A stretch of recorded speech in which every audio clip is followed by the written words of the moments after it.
Assalamu alaikum. Today's topic of discussion is on role of light and photosynthetic pigments.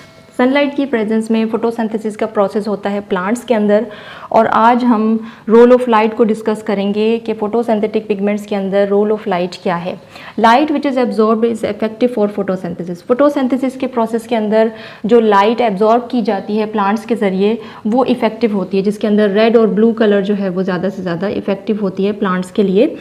Light which is absorb is visible 380 to 750 nanometre wavelength. जो light plants absorb करते हैं और plants के अलावा जितनी भी life exist करती है अर्थ पर, उनके अंदर जो विजिबल लाइट होगी, जो हम नेकेड आई से लाइट को देख सकते हैं, उस लाइट की जो वेवलेंथ है वो 380 to 750 नैनोमीटर की वेवलेंथ होगी, और वो हर लिविंग ऑर्गेनिज्म को नज़र आती है। ये विजिबल लाइट होती है। इसके अलावा जो रेडिएशंस होती हैं वो रिफ्लेक्ट बैक हो जाती हैं सनलाइट की तरफ, और बाकी 380 to 750 नैनोमीटर के अंदर की जो वेवलेंथ की जो लाइट है वो ज़मीन पर जो है वो हम सबको नेकेड आई से नज़र आती है, जो कि विजिबल लाइट होगी। Light which is absorb is disappear. जो लाइट प्लांट्स के ऊपर एब्जॉर्ब की जाएगी, जो प्लांट्स एब्जॉर्ब करेंगे जिस लाइट को, वो मोस्टली डिसअपियर हो जाएगी, यानी कि वो प्लांट्स के अंदर एब्जॉर्ब हो जाएगी। A device spectrophotometer is use to measure the wavelength of light. एक डिवाइस है जिसे हम स्पेक्ट्रोफोटोमीटर कहते हैं। लाइट की वेवलेंथ को मेजर करने के लिए ये यूज़ होती है। पता लगता है कि कौन सी लाइट जो है वो कितनी वेवलेंथ की होगी। जो लाइट की वेवलेंथ है, अगर ज़्यादा वेवलेंथ है तो इट मीन्स कि उनकी फ्रीक्वेंसी कम है, और जिसकी वेवलेंथ कम होती है इट मीन्स कि उनकी फ्रीक्वेंसी ज़्यादा होती है। यहाँ पर बहुत सारी रेडिएशंस होती हैं जो सनलाइट के अंदर मौजूद होती हैं, बट हमारे अर्थ पर जो है वो सिर्फ हमें विजिबल लाइट ही नज़र आती है। बाकी जो रेडिएशंस होती हैं वो रिफ्लेक्ट बैक हो जाती हैं सनलाइट की तरफ, जिस के अंदर गैमा रेज होते हैं, एक्स रेज हैं, अल्ट्रावायलेट रेज हैं, इंफ्रारेड रेज हैं, रडार है, एफएम और टीवी।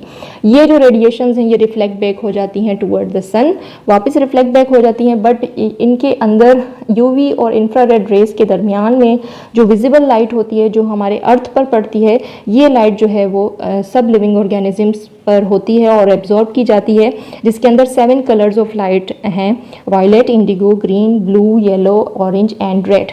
ये विजिबल लाइट है जिसकी वेवलेंथ है 380 to 750 नैनोमीटर। इससे पहले वाली जो रेज होंगी उनकी वेवलेंथ जो है वो बहुत ही कम होगी और उनकी फ्रीक्वेंसी बहुत ज़्यादा होगी, और इनके बाद वाली जो होगी इनकी वेवलेंथ ज़्यादा होगी, यानी कि infrared rays, radar, FM, TV, इनकी वेवलेंथ ज़्यादा होती चली जाएगी और इनकी फ्रीक्वेंसी कम होती चली जाएगी। फ्रीक्वेंसी और वेवलेंथ जो है वो एक दूसरे के बिल्कुल वाइस वर्सा होते हैं। प्लांट्स के अंदर जो पिगमेंट्स होते हैं वो क्लोरोफिल होता है और कैरोटीनाइड्स हैं। इसके अलावा भी बाकी पिगमेंट्स होते हैं, but most of the sunlight को जो कैप्चर किया जाता है वो क्लोरोफिल और कैरोटीनाइड्स के ज़रिए की जाती है।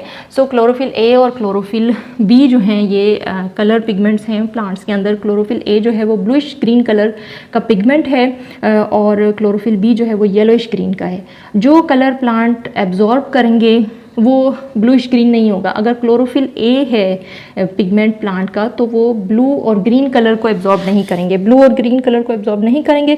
बाकी वॉयलेट, इंडिगो, येलो, ऑरेंज और रेड इन कलर को एब्जॉर्ब करेंगे, और ग्रीन और ब्लू को रिफ्लेक्ट बैक करेंगे, जिसकी वजह से प्लांट जो है वो ग्रीन कलर का दिखेगा।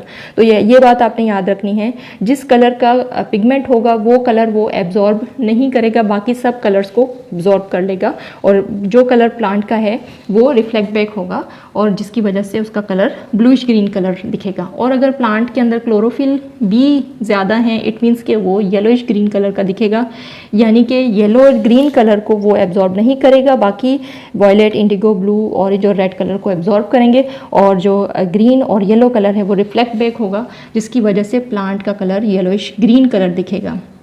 इसी तरह कैरोटीनॉइड्स हैं पिगमेंट्स, जो कि कैरोटीन्स और ज़ैंथोफिल्स हैं। ये लिपिड की क्लासिफिकेशन के अंदर आ जाती हैं कैरोटीनॉइड्स।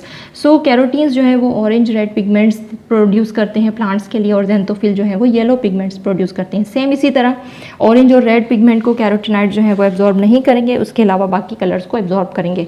ज़ैंथोफिल जो है वो येलो पिगमेंट को एब्जॉर्ब नहीं करेंगे और बाकी पिगमेंट को एब्जॉर्ब करेंगे, जिसकी वजह से प्लांट के अंदर येलो कलर रिफ्लेक्ट होकर येलो कलर ज़्यादा से ज़्यादा इनिशिएट होगा। क्लोरोफिल ए और क्लोरोफिल बी के अगर हम स्ट्रक्चर की बात करें, क्लोरोफिल ए जो है इनके अंदर और बी दोनों का स्ट्रक्चर बिल्कुल सेम होता है, थोड़ा सा ही डिफरेंट होता है। जो इनका हेड रीजन होता है वो पोरफायरिन रिंग का बना होता है। पोरफायरिन रिंग का मतलब ये है कि जब एक मैग्नीशियम एटम 4 नाइट्रोजन ग्रुप के साथ अटैच होगा तो उसे हम पोरफायरिन रिंग कहेंगे। और जो ये 4 नाइट्रोजन्स हैं ये जब कार्बन के साथ अटैच होंगे 4 कार्बन के साथ, यानी एक नाइट्रोजन 4 कार्बन के साथ जब रिंग बनाएंगे इस रिंग को हम पायरोल रिंग कहेंगे। तो यानी कि एक पोरफायरिन रिंग के अंदर 4 पायरोल रिंग्स प्रेजेंट होते हैं। 1 2 3 4 नाइट्रोजन हैं जिसके साथ कार्बन अटैच हैं यानी कि पायरोल रिंग्स हैं।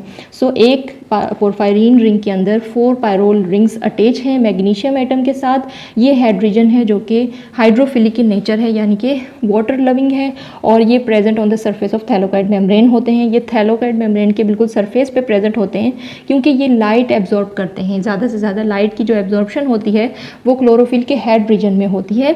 और जो टेल रीजन है वो 2 टेल्स पर कंसिस्ट करते हैं। एक जो टेल होगी वो मिथाइल ईस्टर की होगी यानी कि यहाँ पर ईस्टर का ग्रुप बना हुआ है। और सेकंड जो टेल की चेन है वो फाइटोल चेन का बना हुआ है। और ये जो टेल होती है ये हाइड्रोफोबिक इन नेचर होगी यानी कि ये वाटर फेयरिंग है, ये वाटर को एब्जॉर्ब नहीं करेंगे। ये एम्बेडेड इनटू थैलोकाइड मेम्ब्रेन होते हैं यानी कि थैलोकाइड मेम्ब्रेन के बिल्कुल अंदर प्रेजेंट होते हैं। और थैलोकाइड मेम्ब्रेन के सरफेस पे जो है वो इनका हेड रीजन प्रेजेंट होता है। और ये जो टेल रीजन होता है ये जस्ट एंकरिंग करते हैं, सनलाइट को कैप्चर करने के लिए हेड रीजन के साथ एंकरिंग करते हैं। और जो है फिर सनलाइट की ज़्यादा से ज़्यादा मोस्ट ऑफ लाइट जो है वो हेड रीजन के अंदर ही यहाँ पर एब्जॉर्ब की जाएगी। क्लोरोफिल ए और क्लोरोफिल बी के फॉर्मूले को अगर हम देखें, मॉलिक्यूलर फार्मूला को देखें तो क्लोरोफिल ए के अंदर C55, क्लोरोफिल बी के अंदर भी C55 प्रेजेंट है। क्लोरोफिल ए के अंदर हाइड्रोजन जो है वो 72 प्रेजेंट है जबकि क्लोरोफिल बी के अंदर हाइड्रोजन 70 प्रेजेंट है। ये कैसे? बाकी सारा स्ट्रक्चर सेम होता है क्लोरोफिल ए और बी के अंदर, जस्ट डिफरेंट सिर्फ इस जगह पर होता है। जो सेकंड पायरोल रिंग होती है उसके अंदर एक मिथाइल ग्रुप अटैच होता है इन केस ऑफ क्लोरोफिल। और in case of chlorophyll B जो है वो मिथाइल ग्रुप के अलावा CHO ग्रुप होता है यानी कि अल्डो ग्रुप यहाँ पर अटैच होगा। तो यानी कि यहाँ पर 3 हाइड्रोजन है और यहाँ पर जस्ट 1 हाइड्रोजन है जिसकी वजह से 2 हाइड्रोजन लेस हो गए हैं, 72 से 70 हो गए हैं क्लोरोफिल बी के अंदर। क्योंकि क्लोरोफिल बी के अंदर जो फंक्शनल ग्रुप है वो अल्डो ग्रुप है जबकि क्लोरोफिल ए के अंदर जो है वो फंक्शनल ग्रुप मिथाइल ग्रुप है। सो ये MCQs पॉइंट ऑफ व्यू से भी आ सकता है। सो आप लोगों को ये याद रखना पड़ेगा इनका मॉलिक्यूलर फार्मूला। और यहाँ पर क्लोरोफिल बी के अंदर एक एडिशनल हाइड्रोजन है जिसकी वजह से यहाँ पर O6 हो गया है जबकि ये O5 है क्योंकि यहाँ पर ऑक्सीजन नहीं प्रेजेंट। नाइट्रोजन दोनों में 4 हैं और दोनों में मैग्नीशियम 1 है, सेंट्रल मैग्नीशियम एटम है। सो यहाँ पर जो कैरोटीनाइड्स हैं सेकंड पिगमेंट वो कैरोटीन्स जो हैं वो ऑरेंज रेड पिगमेंट देंगे और ज़ैंथोफिल जो है वो येलो पिगमेंट्स देंगे।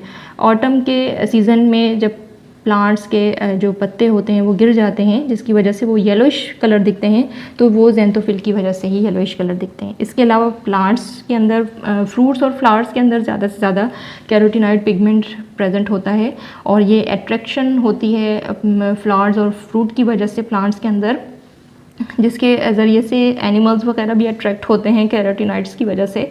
फ्रूट पर फ्रूट फ्लाइज वगैरह आ जाती हैं, फ्लाइज वगैरह, बटरफ्लाइज वगैरह, तो इनकी इस कलर की वजह से अट्रैक्शन होती है इंसेक्ट्स वगैरह को। और कैरोटीनाइड्स जो हैं वो एक्सेसरी पिगमेंट होते हैं। एक्सेसरी पिगमेंट ये क्यों होते हैं? क्योंकि मोस्ट ऑफ द सनलाइट को जो है वो कैरोटीन्स एब्जॉर्ब करते हैं, सनलाइट को डायरेक्ट कैरोटीन्स एब्जॉर्ब करते हैं, जो कि ये जो सैम्पल है वो सनलाइट की है। सो सनलाइट को ज़्यादा से ज़्यादा कैरोटीन्स एब्जॉर्ब करके इस लाइट को, कैरोटीन्स जो हैं वो डायरेक्टली फोटोसिंथेसिस का प्रोसेस नहीं कर सकते, तो कैरोटीन्स क्या करते हैं, ये सनलाइट की जो एनर्जी है इसको ट्रांसफ़र करते हैं क्लोरोफिल बी की तरफ और फिर क्लोरोफिल बी जो है इस एनर्जी को, लाइट एनर्जी को क्लोरोफिल ए की तरफ ट्रांसफ़र करते हैं, जिसके ज़रिए से क्लोरोफिल ए के अंदर जो है वो मोस्ट ऑफ द फोटोसिंथेसिस का प्रोसेस हो रहा होता है इन chlorophyll A. So most abundant जो है वो क्लोरोफिल ए है होता है प्लांट के अंदर, जो कि ब्लूइश ग्रीन इन कलर होगा। सो होपफुली कि आपको आज का लेक्चर समझ में आ गया होगा और इस लेक्चर के हवाले से कोई क्वेश्चंस हैं तो आप कमेंट सेक्शन में कर सकते हैं। Thank you so much for watching. अल्लाह हाफिज़।